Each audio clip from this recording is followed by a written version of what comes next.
The next-gen Carplay is expected to debut later this year. Will Netflix's nitpicking turn away existing customers? And will the iPhone Ultra bring clarity to Apple's lineup? We welcome you to this week's episode of Stern's Tech Talk.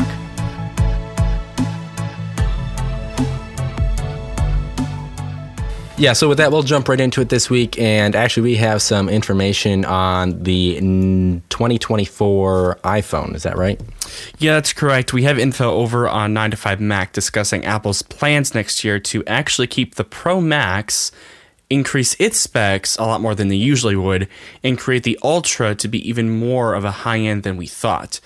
This is actually from Mark Gurman from his latest piece over on Bloomberg.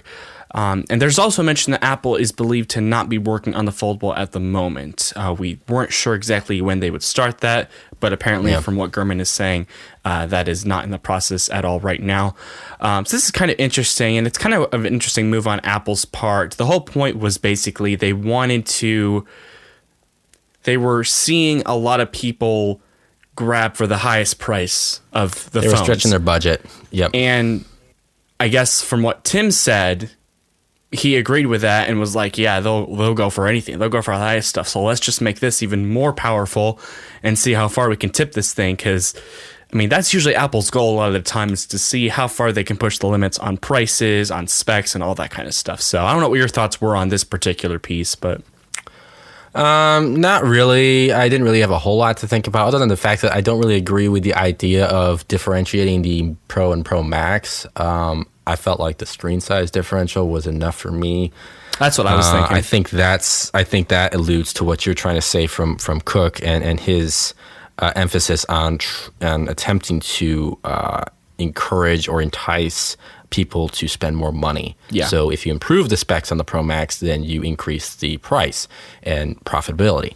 So Correct. That's the only thing I don't like. I didn't mind the idea of having an Ultra. I expected it to be a high price. I still expect it to be around a starting price of what, $1,300, $1,500, somewhere in there. Something like that, yeah. Yeah, I think that's where it'll start. So it'll definitely overhit the Galaxy S23 Ultra, which I think is $1,200. If I remember correctly. So I think it starts at 1,200, yep. Yeah. So it's which that brings up one quick thing. Definitely head over to the other episode that we recorded this week on Samsung's Galaxy Unpacked event. Yes. We did record that separately. It's a little bit longer one, so we didn't really want to combine both episodes. So that's a bonus content upload right there. Just wanted to shout that out real quick. But with that being said, I don't really have too much else to think about that. It's just... Okay. Part of it's annoying because Gurman kind of jumps around a little bit with his predictions here and there, but it's hard to say with the economy, so I don't mind that part. But yeah. Do you think they're still going to go with releasing the Ultra this year if they're already considering splitting the Ultra and leaving the Pro Max as well? Like, do you think they're still going to do that? Here's my thought process. I think the only way they're going to kick in the Ultra this year is if they drop the Plus this year. And here's the other problem with that.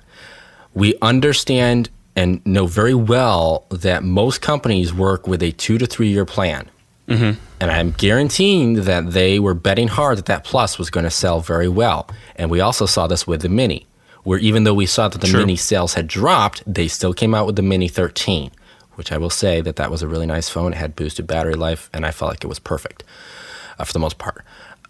So I really don't think they're going to drop the Plus this year. I think that's part of the plan. I think 2024 is when they're going to drop the Plus and all likelihood introduce the Ultra. That's my bet. Yeah, I probably agree with you on that one for sure. It's if crazy I methodically now. think about it, yeah. Yeah, because then you'd have 5 phones, and that's just stupid. It's too much. It's way too much. So they have to. They have to get rid of one thing. So. Yeah, I was commenting on Facebook about that with some people in the group, and I was just like, their lineup is becoming way too overwhelming, and it doesn't look like much clarity is coming in the future. So, no, 5 models is just over the top. So, the only other thing that I did want to say about that about the Ultra is that we do have rumors that they will have what they call bilateral wireless charging. It's just an Apple's fancy way of saying reverse wireless charging. So it sounds like they are in the works on doing that. We don't really know for sure when that will be introduced, what model that will come out on, whether that will be the 15 or the 16. I do know that we've had rumors alluding to that, and that's probably something that I welcome. It's just something that I'm not really sure many people technically use. I know a lot of Samsung Powerhouse users have lots of devices, but I don't really see them using that feature or hear them using that feature that often. So it's interesting. It's nice to have on the go, but I'm not sure if you had any thoughts on that. Okay, so first thing, about frickin' time. Secondly, I do like reverse wireless charging, because there's sometimes where I have a device with me, but I don't want to have to go over and plug it in. Like for my AirPods, if I want to charge those, but I didn't want to connect them up, there's a lot of really good benefits to having reverse wireless charging. Yeah. I agree with you, though. I do think there are quite a lot of people that don't normally use it on a day-to-day basis. Maybe you don't even know it exists. It's hard to say. Probably. But I've hated that Apple has not done anything with that up until this point, or at least the next year. Which is funny, because they are probably one of the leaders when it comes to battery life on their iPhones, at least within the first year and a half or so. And so the fact that you're able to charge your AirPods or something like that would be really beneficial to the user. So like you said, that's something that I think it is about time, and I definitely welcome. So moving on to something that's not too huge of a piece of news here is that there doesn't seem to be much expectation that Apple will refresh the internals on the Mac Studio this year. Much of which is based on the fact that the Mac Pro will likely house the M2 chips, which would have otherwise been in this year's follow-up for the Mac Studio. So it's probable that we will see the next Studio desktop house either the M3 or maybe even the M4 series, depending on Apple's plans. Nothing really major, like I said. It wasn't like anything we needed to drag on. It was just something worth noting that if you were holding out to get a Mac Studio with an M2, it probably won't happen. But I did want to actually pose a question to you on that, and we kind of have hinted at it. We've kind of maybe broke it down just a little bit, but I just want to ask this. Do you really see any point in keeping the Mac Pro in their lineup? No. There's very limited customization in there, and I just don't see a point to it. Yeah, and also we've seen with their 2019 Mac Pro how well that did and how much of a trading value you can get for that. Comparison with, like, say, the Mac Mini, it just doesn't make sense to have that. It's what? What I said? I said it doesn't compute. It doesn't compute. It just doesn't make any sense. You have really good laptops, you have really good Mac Studios, Mac Minis, and stuff like that are put out there for consumers, and they work amazingly. And it's not that the Mac Pro sucks. No, for the most part. Not with M series integration, it doesn't. Not at all. Yeah. It's just, why would have that unless you're just a person who's really into upgrading your PC a whole lot? I don't see a reason to necessarily keep it. It's just, I don't know. Yeah, that's my thought process too. So, like I said, I didn't really want to hone in on this too much, just because I feel like it's almost an obvious thing to say.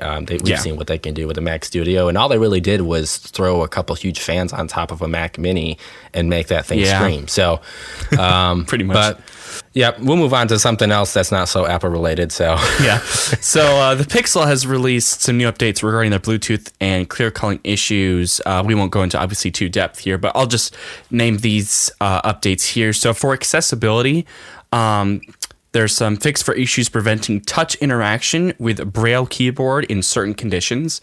For audio, there was a fix for issue occasionally causing instability while clear calling is enabled in certain conditions.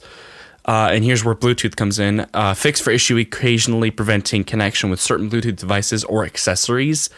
And then for framework, there's a fix for issues occasionally preventing work profile calendar information from updating in the background. So all in all, again, not really much to say about that. They just really honed in on these specific problems and fixed it. So.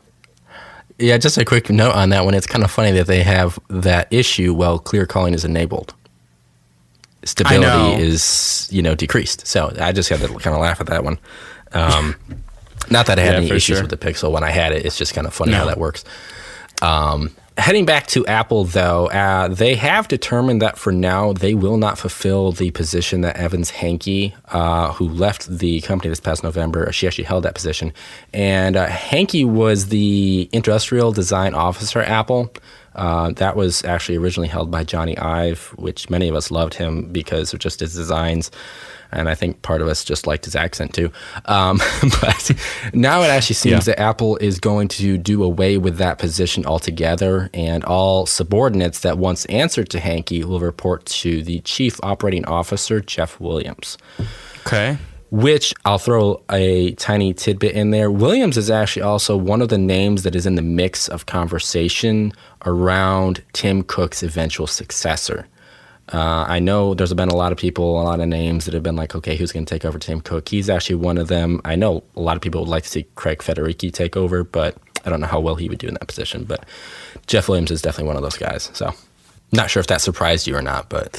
Well, I actually was kind of a little bit surprised by that because originally when I made that announcement, I was actually hoping that someone would take that because I feel like it's a necessary part of the divisions that you have. You answer to a leader, and that leader answers to an executive. Now, maybe it could be financial situations. However, I don't know why, because Apple's like making buku bucks here. But regardless, I don't know what the reason is, but I think it's just hard to find somebody. That's true. I to find somebody that had that type of knowledge and was so invested and integrated into that ecosystem and that company like Jony Ive was. It might have just been Hankey just didn't feel like she was fulfilling it well enough, or was just too much or whatever. And I think it's just hard to find somebody else to put in there. So it's kind of weird. I agree. I feel like they should have at least gave it more time to try to see if they could find anybody. But that was November. We're now in February. So yeah, it has been a while. So, but yeah, with all that said, we'll go ahead and move on to the next topic here. And this is actually news from 9to5Mac that Carplay that we've been talking about for quite some time now is in fact launching this year. The new version of it.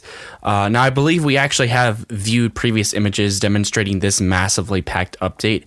However, if you all have not seen it, we will have the links down in the description so you can view it yourself.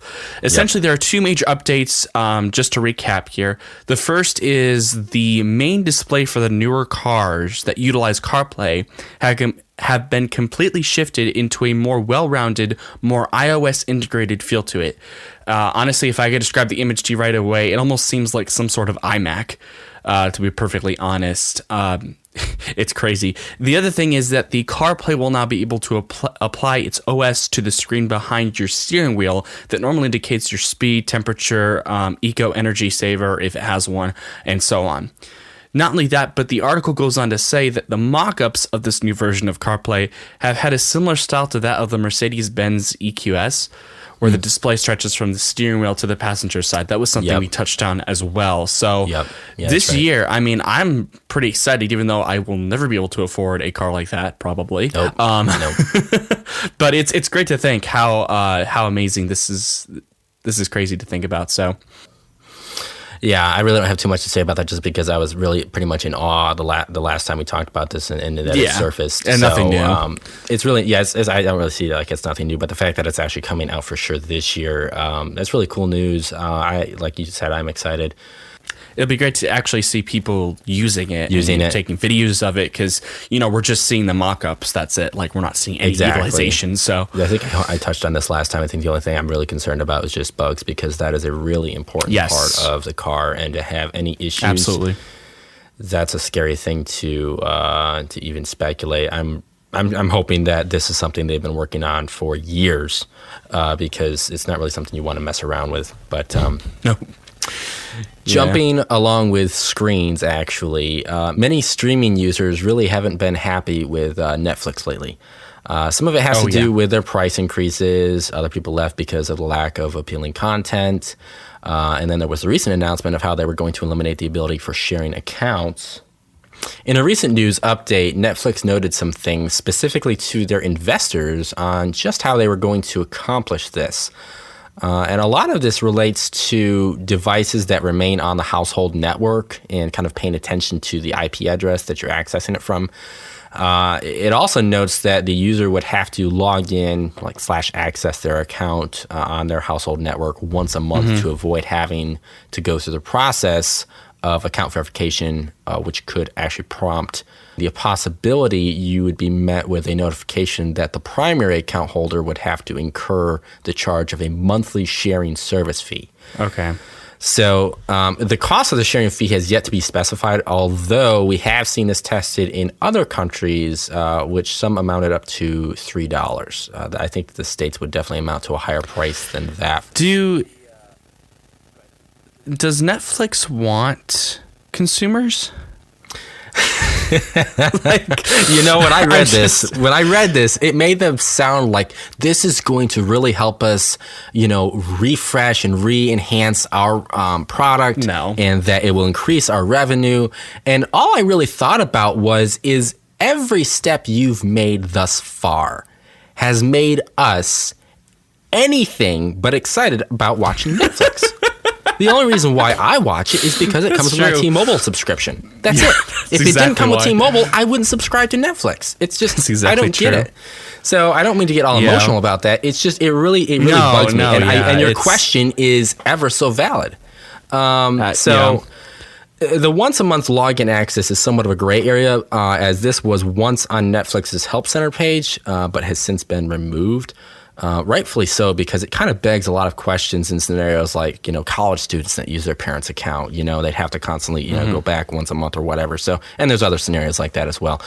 But, it's really frustrating for me. And I'm kind of glad I don't intentionally subscribe to Netflix because there's just, there's too much annoyances. I mean, here's the reality of the situation. The only reason that Netflix is doing this is because they lost so many subscribers last year. That is exactly why. The revenue is been lost so much, and there are a lot of reasons as to why that is.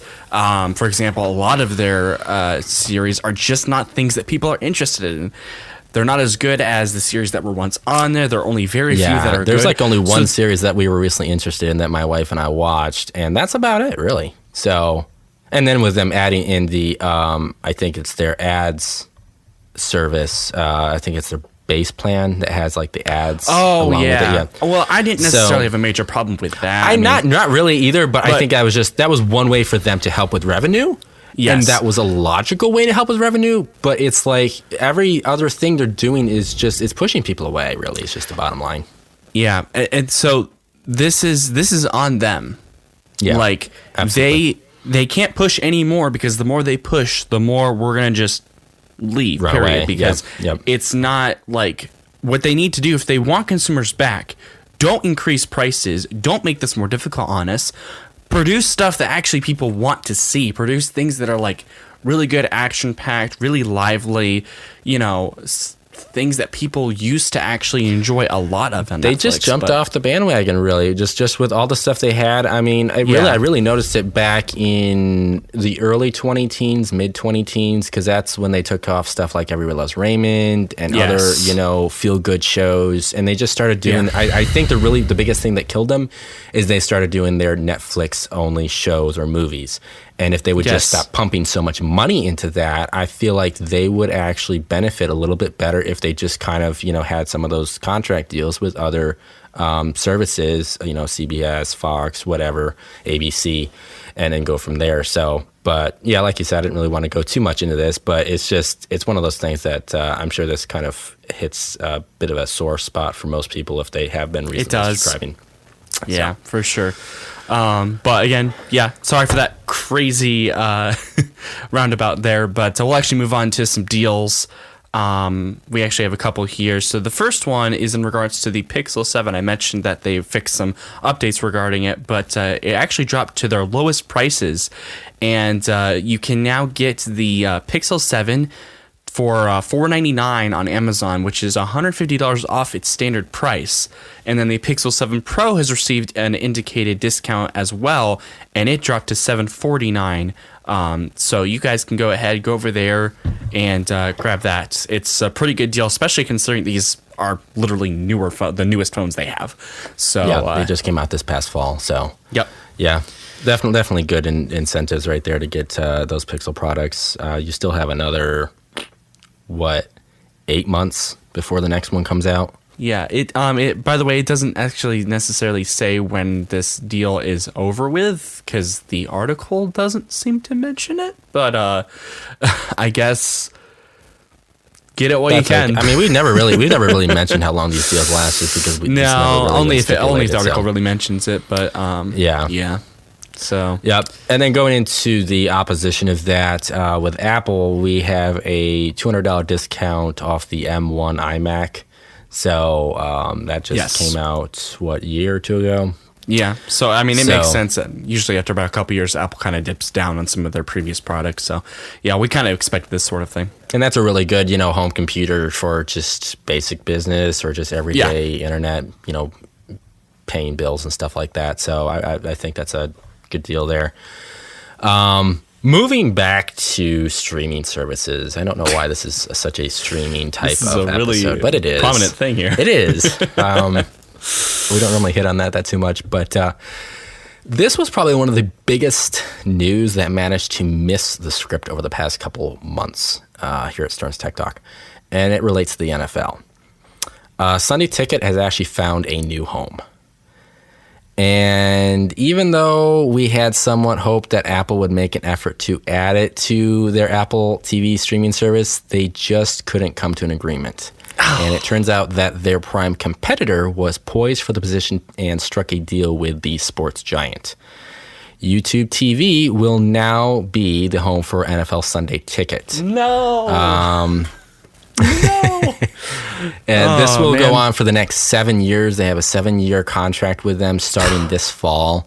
No official numbers have been released as far as how much the agreement was between the two giants, but estimates look to be somewhere between $2 and $2.5 billion per season. So it's pretty up there. And that was one of the reasons why there were two reasons that went into this. One was that AT&T felt like it was way too much money. That's why DirecTV no longer held that. And the other reason is because Roger Goodell just said that he really wanted the next venue to be a streaming service. So, and it really was between Google and Apple, and I guess just Apple said it was just too expensive, when they just really couldn't come to a deal or agreement on that. That makes sense. Which is kind of weird, I find, just because Apple, like you said, is in the $1 trillion market. So I don't know. I'm not really too much against it. I do actually prefer YouTube's interface better than Apple. That's true. It's just nicer because we are already Apple One subscribers and Apple TV comes with the package. So they did say that it will come through both YouTube TV and then you can also do it as a Prime channel. So it sounded like you didn't have to have YouTube TV to actually get that. Okay. Nevertheless, Sunday Ticket has always been quite a pricey subscription for the average consumer, so I don't expect it to stay at the existing price, considering obviously the agreement went over what it previously was, and I think that was around $1 billion, 1.2 billion or something like that. Mm-hmm. Maybe it was 1.5. But yeah, I know you're kind of bummed about that. Sorry to burst your bubble. Burst your bubble. Yep. Yeah, no, that's all good. I actually think that out of all of them, I'd agree with you. YouTube is probably the next best thing. It really is. Yeah, so, but hey, we'll just come back 7 years and maybe Apple will get it done. I don't know. So there was one other thing on a side note with YouTube TV, and it's important to recognize that they were unable to renew their agreement with MLB, and that any MLB network content will no longer be available on their streaming service. This went into effect on January 31st. Yes. Nothing has really been clarified as to whether they would regain access, just that they would try and remain in contact with the MLB network liaisons in hopes to once again provide that service. But in most cases, if an agreement hasn't been met by the expiration date, then it's unlikely that it would reach a new agreement at a later date. It's possible, but it's very unlikely. This actually probably makes me curious if they overextended themselves with that acquisition of Sunday Ticket Service. So it's kind of hard to say, as this is purely speculation. That is true. But I'm sure some baseball fans were kind of bummed with that dropout. They're just really shoving away the sports, I guess, with Apple. But just to go ahead and move on here, we have some information over on Mac Rumors. I know, shock, right? But this time it is not necessarily something about Apple. It is actually it actually has to do with Sonos, which JD is actually familiar with since he owns a 2,000 to 3,000 stereo system. To be honest, I just use the audio from my small TV, but I digress. The article suggests Sonos that is pretty much the Apple of home theater. I'll just say that.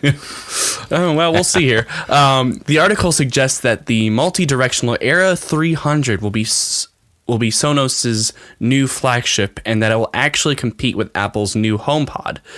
The article goes on to say that it will include a USB-C line USB-C line, and a Wi-Fi 6 support, and possibly Bluetooth playback. There is no price known, and the article does state that they're also working on developing the next Move Gen speaker. So, yeah, this is a standalone speaker, by the way. This isn't a system. I kind of gathered that. When you said HomePod, I assumed it was a standalone system. Yeah.